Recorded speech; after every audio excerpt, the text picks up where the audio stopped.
say no? That's the question that I want to answer. Because see, 1% of all people that pitch rich people are getting the money. And as far as minority, we're 1% of 1%, which is what? What is 1% of 1%? You know, that's closer to no percent. But my whole thing is that you have to understand a situation sometimes that you're in and be more proactive. So that's what I am. I'm very proactive. I'm going to go at it. But this is Black Unicorn. We're a development course. And the development course that we've outlined is one, to take a business from start and take it all the way public. The reason why it's important for you to take your company public more than ever is because small businesses are being dominated and taken over by Amazon. Either you're going to be a big company or you're not going to be a company in this new world. It's just that simple. Amazon wants every small business to be a part of it. And therefore, other brick and mortars and mom and pops, you're not going to exist. The only thing that will exist in the future is big. So either you go big or go broke. We're in conjunction today with the Black Wall Street. You know, Black Wall Street is actually hosting, when we have the class on Saturday, I'm warming up today and getting ready. And I kind of outline what I want in, what I want out. So you guys can kind of help me into my discussion. I want to talk about the problem, but I don't want to be too excessive because I'm not an oppressionist. You know, an oppressionist, sometimes I go to meetings and I hear people talking about how, you know, black are conditioned, and they get to talking about it, and they get to saying, we ain't got this, and we ain't got that, and we ain't doing this, and we ain't doing that, we doing this. And I'm saying, man, all y'all talk about is black oppression. I'm not going to do that. I'm about black progression. I like to see us come up. That's me. I'm on the optimistic side. So while they want to talk about, you know, about what we ain't got, I'm talking about what we do got and go on from there. That's all.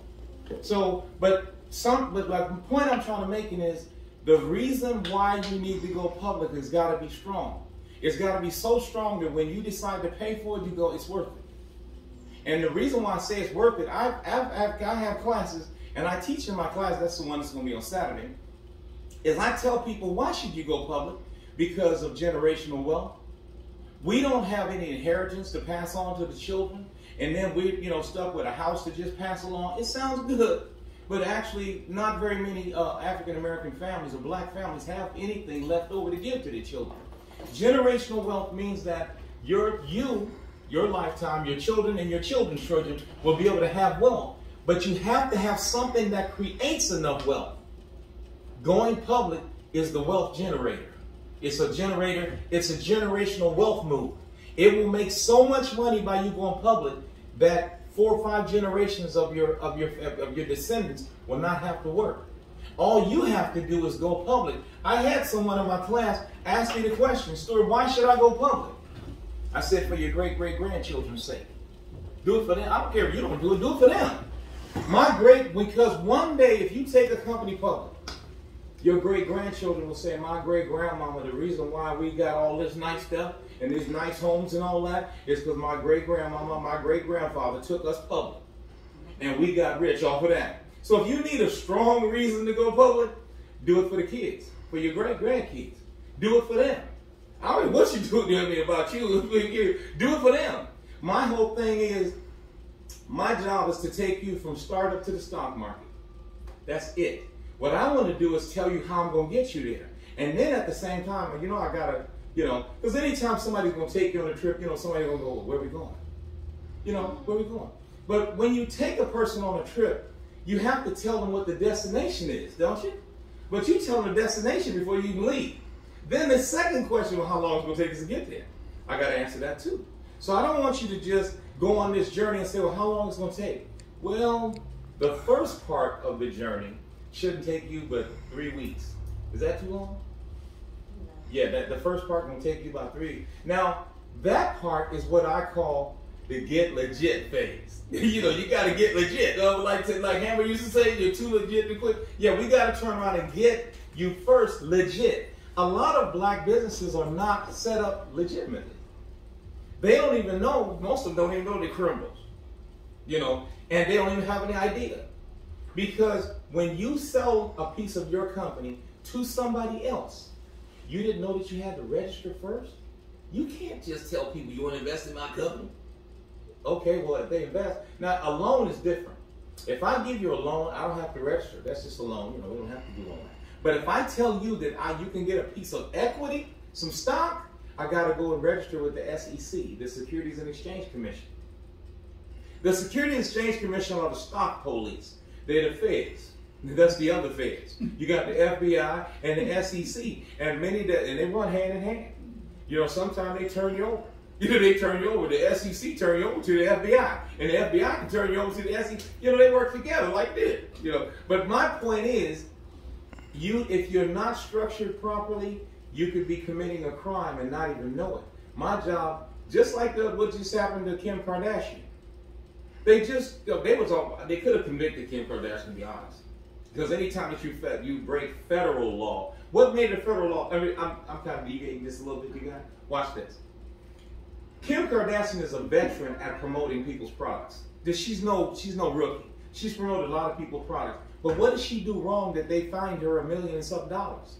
They said, well, Kim, first of all, you were supposed to say in your ad, I'm a paid sponsor. I was paid to say this. Now, a lot of people that are in advertising and marketing, they don't say I was paid. They just put a little sign at the bottom of the commercial that says this person paid for it. They say, or sometimes they say real fast, this person paid sponsor.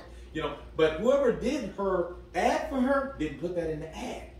So what happened is when you file to sell shares, things like that, financial things, the SEC came in.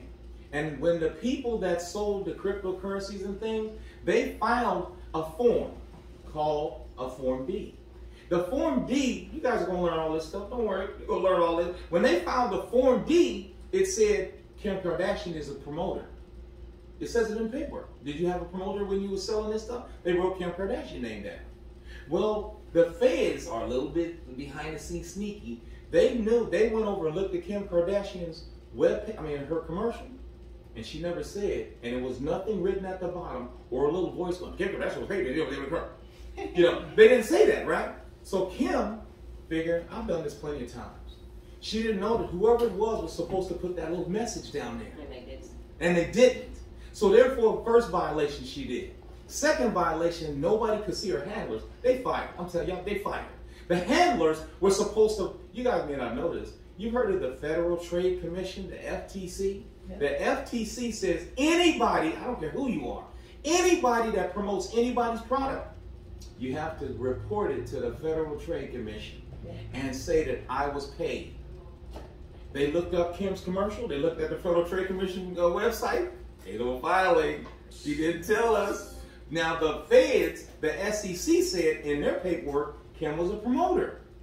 But in the FTC, they said she didn't tell us nothing, she didn't register with us. She's trying to hide that money, huh? Here's the rule. The Federal Trade Commission says that if you do not report the money that you're paid, you have to give the money to them. Wow. That's right. You got to give the money to them.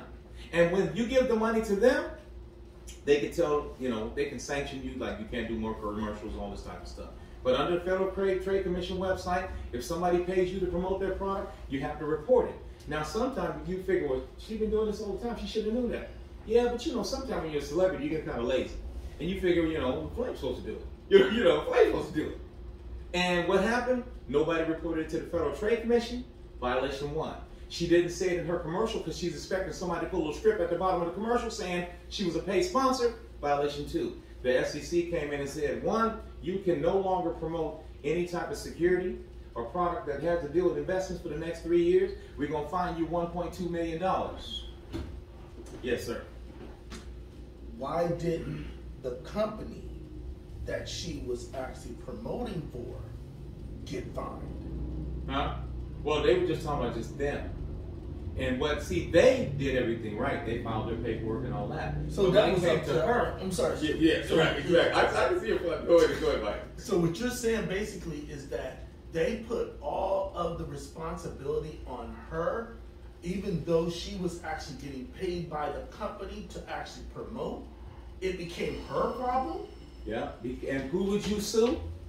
Well, no, I do a cross complaint against the company immediately. Yeah, because I get my money. Whoever did her commercial, because you're a celebrity, Blaine, and I told you to come in and do a commercial. I'm going to give you a script, right?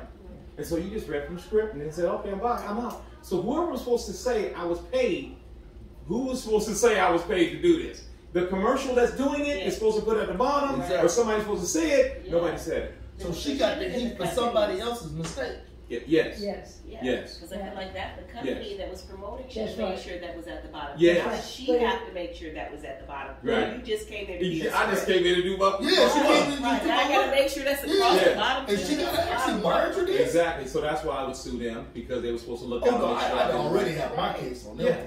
So, but then again, the second thing you're going to find out about equity is that, let's say that Kim, or let's say that Flame or somebody else receives stock in the company. Well, if ever you receive stock in a company, right, you are a part owner of the company. So when you're a part owner of the company, I don't have to say I was paid, because it's my company.